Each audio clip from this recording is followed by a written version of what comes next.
মুমিন দাবি করলে মুমিন হওয়া যায় না। মুমিন দাবি করলে 4টি গুণ তার থাকা প্রয়োজন। মানে হাব্বালিল্লাহি, সে যদি কাউকে ভালোবাসে, কাউকে লাভ করে, আল্লাহর জন্য সেটা করা লাগবে। 2 নম্বরে ওয়া বাগদালিল্লাহি, কারোর সাথে রাগ করতে হলে আল্লাহর জন্য করা লাগবে।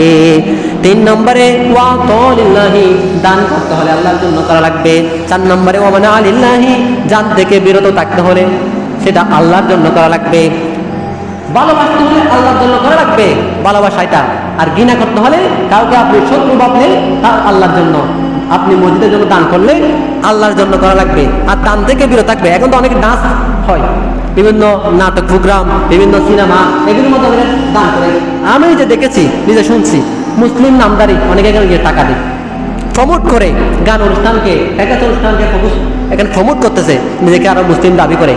হ্যাঁ, আমাদের মতে, আপনার মতে আমরা নিজে মুসলিম দাবি করলেও আমরা নবীদের কথা মতে আমরা মুসলিম হতে পারি নাই। ফাকাদ ইসতাকমালাল ঈমান, যার মধ্যে এই 4টি গুণ থাকবে সেই হলো, নবীজি বললেন, সে হচ্ছে পরিপূর্ণ ঈমানদার।